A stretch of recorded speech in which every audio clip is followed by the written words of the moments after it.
मंत्र अभय गान है, सेवारत व्यक्ति व्यक्ति कार्य का ही प्राण है। समर्पण समर्पण समर्पण, दीनहीन सेवा ही परमेष्टि अर्चना, केवल उपदेश नहीं कर्म रूप साधना। मन वाचा कर्म से सदैव एक रूप हो, शिव सुंदर नव समाज विश्व वंद्य हम गढ़े। समर्पण समर्पण समर्पण।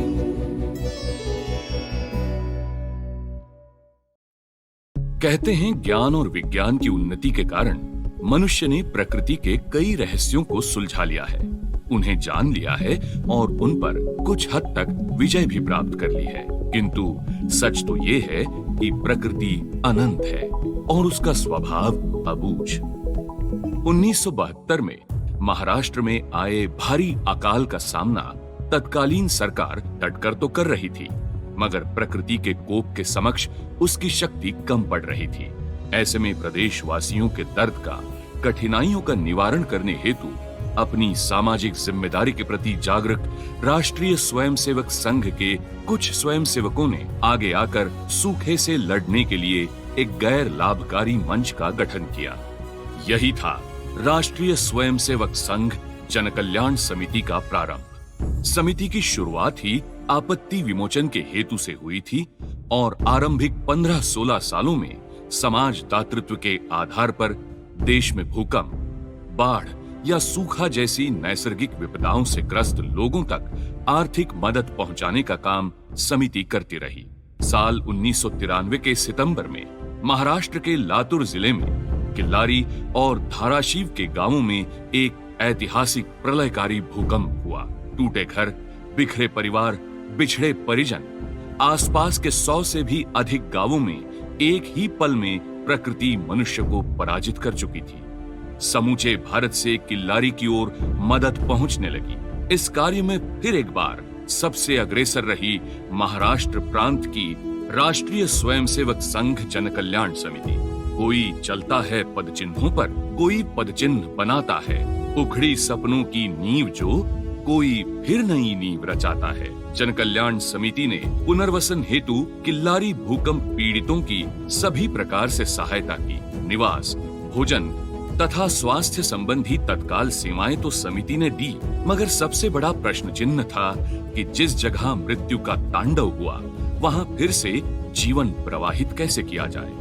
जाने वाले तो चले गए, मगर आने वाली नस्ल के भविष्य की नींव कैसे रखी जाए। उपाय स्वरूप जनकल्याण समिति ने दूरदृष्टि से 6 दिसंबर 1993 को गीता जयंती के अवसर पर भूकंप प्रभावित 45 ग्रामों से 425 छात्रों की आवास और शिक्षा हेतु लातूर के एक अस्थायी आवास में जनकल्याण निवासी विद्यालय की नींव रखी। इनमें से कुछ विद्यार्थियों के माता पिता के पास बच्चों की शिक्षा के लिए कोई साधन ही शेष नहीं रहा था और कुछ तो अपने माता पिता ही खो चुके थे।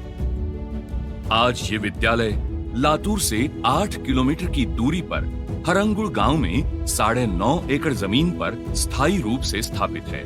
भूकंप पीड़ितों के लिए बनाया गया ये विद्यालय आज सर्वसामान्य जनता के लिए खुला है। मध्यम वर्गीय ग्रामीण कृषि परिवारों से आने वाले विद्यार्थियों के लिए अच्छी शिक्षा का प्रावधान हो, उन्हें संस्कार क्षम शिक्षा मिल सके, इस उद्देश्य से कार्यरत जनकल्याण समिति संचालित जनकल्याण निवासी विद्यालय अपने आप में एक अनोखा सामाजिक शैक्षिक प्रकल्प है। यहाँ ग्रामीण विभाग के अल्प या मध्यम वर्गीय खेती करने वाले परिवार के छात्रों को ही निःशुल्क या अल्प शुल्क में प्रवेश दिया जाता है। आज विद्यालय में 12 जिलों, 48 तहसीलों और 278 गांवों से 481 छात्र और 104 छात्राएं शिक्षा ग्रहण कर रहे हैं। निवासी विद्यालय की दिनचर्या भी विद्यार्थियों के समग्र विकास, अनुशासन तथा आत्मनिर्भरता को सुनिश्चित करते हुए ही नियत की गई है। छात्रों की निवास व्यवस्था के लिए संत गाडगे बाबा एवं शालिवाहन नामक 2 छात्रावास एवं छात्राओं के लिए भगिनी निवेदिता छात्रावास का प्रबंध है। सुबह 5:30 बजे यहाँ दिन का आरंभ होता है। जगने के बाद छात्र और छात्राएं अपने प्रातः विधि, स्नान इत्यादि स्वच्छता के साथ परिसर स्वच्छता का भी कार्य करते हैं। तत्पश्चात प्रातः प्रार्थना में एकात्मता स्तोत्र और मंत्र का पठन किया जाता है। जलपान से पहले योग एवं दूसरे शारीरिक व्यायाम के साथ सभी विद्यार्थियों के लिए सूर्य नमस्कार भी अनिवार्य है। इसके बाद नाश्ता कर सभी बच्चे पाठशाला के लिए निकल जाते हैं। विद्यालय की वास्तु विद्याधाम पहुंचकर असेंबली में समूह प्रार्थना और राष्ट्रगीत के बाद विद्यार्थियों की कक्षाएं शुरू हो जाती हैं। ये इमारत विभिन्न कक्षाओं के साथ साथ अद्ययावत ग्रंथालय एवं प्रयोगशाला से भी सुसज्जित है। यहाँ कंप्यूटर लैब और प्रोजेक्टर रूम का भी प्रावधान है। आवश्यकता अनुसार कुछ विषय प्रोजेक्टर की सहायता से पढ़ाए जाते हैं। पढ़ाई के साथ यहाँ क्रीड़ा और संगीत शिक्षा का भी महत्व है। कुछ विद्यार्थी तो गंधर्व महाविद्यालय की संगीत परीक्षाएं भी उत्तीर्ण हैं। विद्यालय में दिन का अंत वंदे मातरम से होता है। खेल विकास के लिए परिसर में बड़ा सा मैदान है। संध्या के समय इसी मैदान पर राष्ट्रीय स्वयंसेवक संघ की शाखा का संचालन किया जाता है। हर वर्ग के लिए एक स्वतंत्र शाखा होती है जिसमें अनेक प्रकार की बौद्धिक गतिविधियां और भिन्न भिन्न शारीरिक खेल खेले जाते हैं। शाखा में संस्कारों के साथ साथ नियमों के पालन अनुशासन की प्रेरणा भी दी जाती है। छात्राओं के लिए स्वतंत्र रूप से अलग शाखा आयोजित की जाती है। दिन भर की थकान के बाद छात्रावास लौटे विद्यार्थियों के लिए भोजन बिल्कुल तैयार होता है। विद्यार्थियों को अलग अलग समूहों में छांटकर बारी बारी से खाना परोसने की भी जिम्मेदारी दी जाती है। हफ्ते में 1 या 2 बार ये जिम्मेदारी हर बच्चे पर आती है। ये और ऐसी कई गतिविधियों द्वारा बच्चे स्वावलंबन एवं आत्मनिर्भरता सीखते हैं। भोजन का आरंभ भी प्रार्थना से होता है और खाना खाते समय सभी व्यवहार मौन रहकर किए जाते हैं। केवल इशारों से परोसने वाले से जो चाहिए वो मांगा जाता है। ये भाव अन्न देवता का आदर एवं परमात्मा के प्रति कृतज्ञता का प्रतीक है। बात बच्चों की हो रही है तो वे खेलेंगे, कूदेंगे और गिरेंगे भी। प्राथमिक उपचार या फर्स्ट एड हेतु यहाँ एक आरोग्य कक्ष भी है जिसकी जिम्मेदारी छात्रावास के बड़े और पुराने छात्रों को सौंपी गई है। इन छात्रों को यहाँ रहने का और यहाँ की प्रणाली का अनुभव होता है।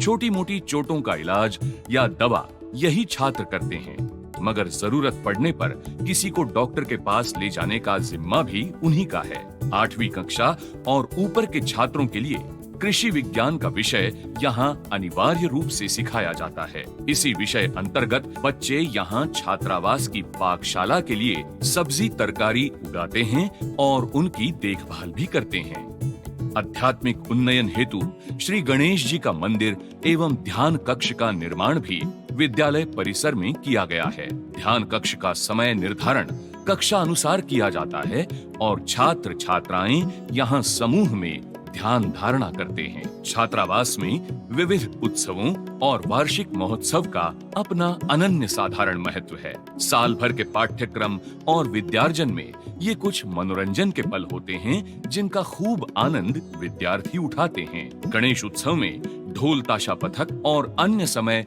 भिन्न भिन्न प्रतियोगिताओं का आयोजन किया जाता है जिनमें अपने नाम का पारितोषिक दर्ज कराना इनकी ईर्षा होती है। ये संपूर्ण परियोजना प्रकल्प शिक्षा, संस्कार, समाज प्रबोधन की त्रिसूत्री पर आधारित है जो व्यक्तित्व निर्माण से अच्छे मनुष्य जीवन, समाज जीवन एवं राष्ट्र जीवन का ध्येय रखता है। इस अनोखी कार्य पद्धति की सफलता का मापन करना हो तो इस बात से किया जा सकता है कि शुरुआती कठिन परिस्थितियों में शालांत परीक्षाओं का परीक्षा फल जो 26% था वो अब धीरे धीरे बढ़कर 100% तक पहुंच गया है। क्रमिक शैक्षिक विकास के साथ ही चरित्र, सुसंस्कार, सदाचार, साहस और राष्ट्रभक्ति द्वारा यहाँ छात्रों का चरित्र निर्माण हो रहा है। जन कल्याण निवासी विद्यालय एक तरह से व्यक्ति निर्माण की अभिनव प्रयोगशाला या गुरुकुल ही है।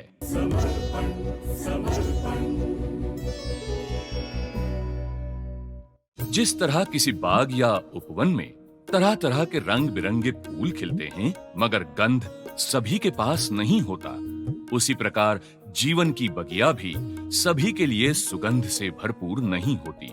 आओ जलाएं दीप वहां जहां अब भी अंधेरा है। जन कल्याण समिति का ये मूल मंत्र ही शिक्षा पर आधारित है और शिक्षा पर सभी का समान अधिकार है। दृष्टिहीन, कर्णबधिर, अस्थिव्यंग, स्वमग्न, अध्ययन अक्षम तथा बहुविकलांग, सेरेब्रल पाल्सी ग्रस्त बच्चों का शारीरिक, मानसिक, सामाजिक और आर्थिक विकास भी उतना ही जरूरी है। इस बात को समझते हुए सुरेश जी पाटिल, दीपा जी पाटिल और डॉक्टर श्री अशोक जी कुकड़े की पहल से जन कल्याण समिति ने दिव्यांगों के लिए साल 2006 में संवेदना प्रकल्प का आरंभ किया। एक दशक के अथक परिश्रम के बाद साल 2017 में संवेदना केंद्र हरंगुल में स्वतंत्र नई इमारत में स्थानांतरित हुआ। 1 एकड़ के इस नए परिसर में विकलांग विद्यार्थियों को चलने फिरने में विशेष रूप से आवश्यक रैंप और रेलिंग्स बनाए हुए हैं, जिनसे उन्हें अपने व्यवहारों में और संचार में आसानी हो। विकलांग विद्यार्थियों के माता पिता के लिए संवेदना केंद्र द्वारा सामान्य, सामूहिक एवं व्यक्तिगत रूप से समुपदेशन सत्र आयोजित किए जाते हैं, जिससे कि उन्हें ऐसे बच्चों के लालन पालन का प्रशिक्षण दिया जा सके और सभी उपलब्ध उपचारों से अवगत कराया जा सके। इसी उद्देश्य से माता पिता के लिए कई निवासी शिविर भी आयोजित किए जाते हैं, जहां संवेदना परिवार अपने विशेषज्ञों, डॉक्टरों और अन्य चिकित्सकों की मदद से इन बच्चों की बहुविकलांगता और उसके परिणामों की तीव्रता कम करने के उपाय, उपचार उनसे साझा करता है। राह तो कठिन है, मगर हाथ में दूसरा हाथ आ जाए तो हौसला बढ़ जाता है और मुश्किलें थोड़ी आसान लगने लगती हैं। जन कल्याण समिति संचालित संवेदना केंद्र का कार्य बाहुल्य देखते हुए जिला प्रशासन ने भी इसे DDRC, डिस्ट्रिक्ट दिव्यांग रिहैबिलिटेशन सेंटर का दर्जा देते हुए साथ काम करने का अवसर दिया है।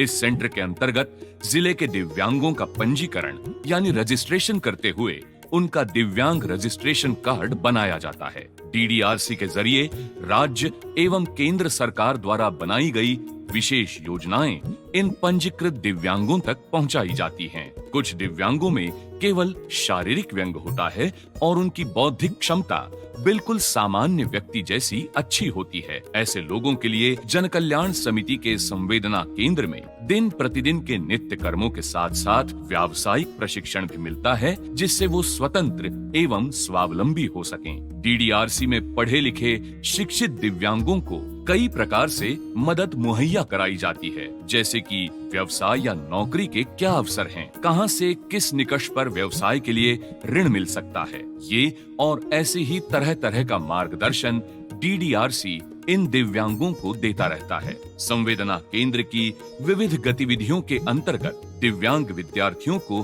अनेक उपचार उपक्रमों का प्रत्यक्ष अप्रत्यक्ष लाभ दिलाने का जन कल्याण समिति का प्रयास है। संवेदना प्रशाला के साथ साथ जिला प्रशासन के साथ DDRC के साथ पंजीकृत एवं मदद के लिए दूर दूर से आने वाले दिव्यांगों के लिए प्रवृत्ति उपचार, ऑक्यूपेशनल थेरेपी, भौतिक चिकित्सा, फिजियोथेरेपी, संगीतीय उपचार, म्यूजिक थेरेपी, वाक चिकित्सा, स्पीच थेरेपी और अस्थि चिकित्सा, ऑर्थोपेडिक्स जैसी कई आवश्यक सुविधाएं और सहायता यहाँ उपलब्ध हैं। उपचार पद्धति या थेरेपी के लिए अलग चिकित्सा कक्षों का प्रावधान है। छात्रों को घर से छात्रालय लाने ले जाने के लिए संस्था में 4 वैन्स भी कार्यरत हैं। संवेदना केंद्र समाज में बहुविकलांगता, सेरेब्रल पाल्सी तथा दिव्यांगता संबंधी बोध और जागरूकता अभियान भी चला रहा है। इस प्रकल्प में लातूर जिले से 15,000 दिव्यांगों का पंजीकरण हो चुका है।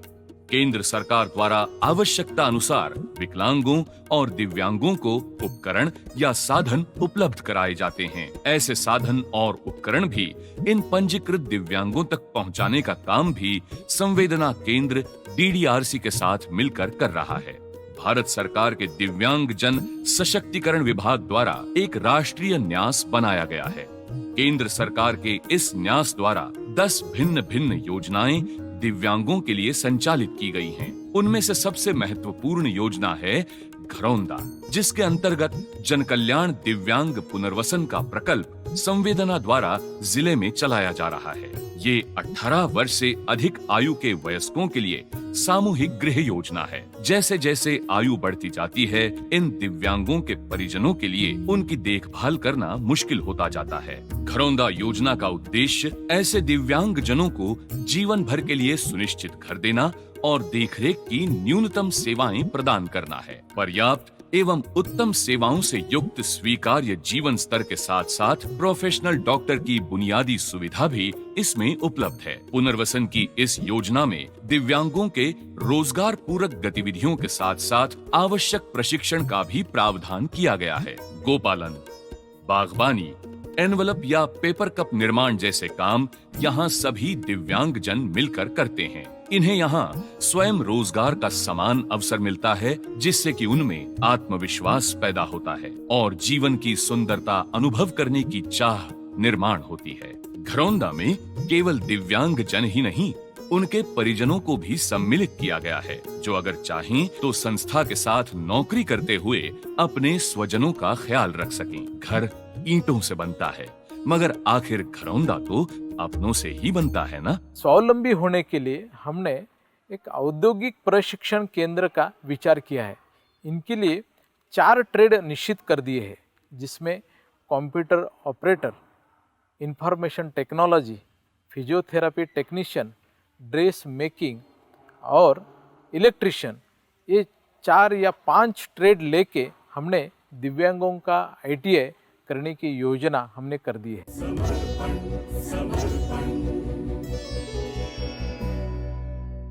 शिक्षा क्षेत्र में काम करते हुए जन कल्याण समिति ने पाया कि महाराष्ट्र राज्य में कई दुर्गम वनवासी विभाग ऐसे हैं जहां शालेय शिक्षा तथा उससे जुड़ी कई सुविधाओं का अकाल है। ऐसी कई पाठशालाएं हैं जहां प्रयोगशालाएं तो दूर, विज्ञान के प्रयोग सीखने की साधन सामग्री भी उपलब्ध नहीं है और न ही अच्छे प्रशिक्षक। उपाय स्वरूप समिति ने चलती फिरती प्रयोगशाला का प्रकल्प संचालित किया और पिछले कई वर्षों से इस प्रकल्प को सफलता से चलाया जा रहा है। एक सर्वेक्षण के आधार पर समिति दुर्गम वनवासी भागों से 20 पाठशालाओं का चयन करती है। हर ऐसी पाठशाला में 1000-1200 विद्यार्थी पढ़ते हैं। समिति इन बच्चों के लिए उन्हीं के परिसर से एक होनहार 12वीं उत्तीर्ण युवा कार्यकर्ता या स्वयंसेवक को कक्षा 5वीं से 8वीं के विज्ञान पाठ्यक्रम के प्रयोगों का प्रशिक्षण देती है और विद्यार्थियों को यही प्रयोग सिखाने के हेतु सक्षम बनाती है। दूर दराज के इलाकों तक पहुंचने के लिए इस युवक को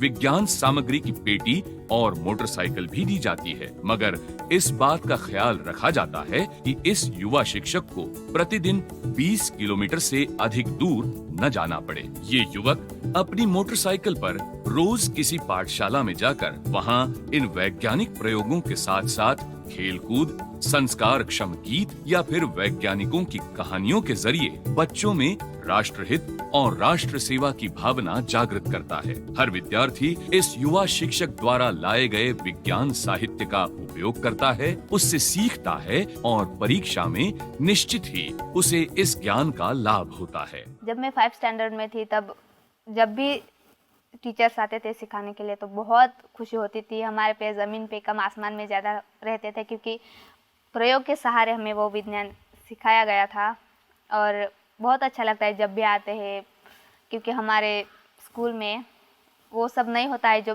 चाहिए प्रयोग के लिए। पिछले 30 दशकों में कई गांवों, पाठशालाओं में स्वयं सेवकों ने कठिन से कठिन परिस्थितियों का सामना करते हुए इसे विकसित किया है। दुर्गम भागों तक पहुंचना और वहां के विद्यार्थियों को विज्ञान प्रेरणा देते हुए शिक्षा एवं प्रयोगशीलता के लिए उद्युक्त करना आसान नहीं, मगर स्वयं सेवकों का उत्साह और प्रकल्प सिद्धि अतुलनीय एवं प्रशंसनीय है। 1992 में शुरू हुआ चलती फिरती विज्ञान प्रयोगशाला का ये प्रकल्प आज 11 जिलों की 16 तहसीलों में पहुंच चुका है। हर महीने प्रत्येक प्रकल्प की स्थानिक कमेटी की बैठक होती है। इसमें प्रकल्प के कार्य का जायजा किया जाता है और आगे की रूपरेखा तय की जाती है। सभी प्रकल्पों के प्रतिनिधियों के साथ हर 3 महीने में प्रांत स्तरीय बैठक भी होती है। कार्य सम्मुख कठिनाइयां, नई परियोजनाएं आदि पर विचार चर्चा के बाद अगले 3 महीनों की रूपरेखा बनाई जाती है। महाराष्ट्र के हर जिले तक पहुंचने का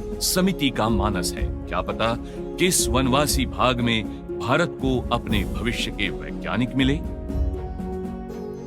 हर जरूरतमंद को सेवा देना ही समिति का कार्य है। आरोग्य आयाम में समिति ने ये देखा कि गांव से गरीब वर्ग के लोग अक्सर अपने बीमार परिवार वाले को शहर के अस्पतालों में ले आते हैं, जहां उनका कोई नहीं होता। रुग्णों की सेवा में ये अपना स्वास्थ्य भूल जाते हैं। उनकी दवा दारू करते करते या तो उनके पास स्वयं के भोजन के पैसे नहीं बचते या तो खाने की इच्छा ही समाप्त हो जाती है। अस्पतालों में मरीजों को तो खाना मिलता है मगर परिजनों को नहीं। इस दुविधा को देखते हुए जन कल्याण समिति ने नासिक शहर में अन्नपूर्णा योजना की शुरुआत की।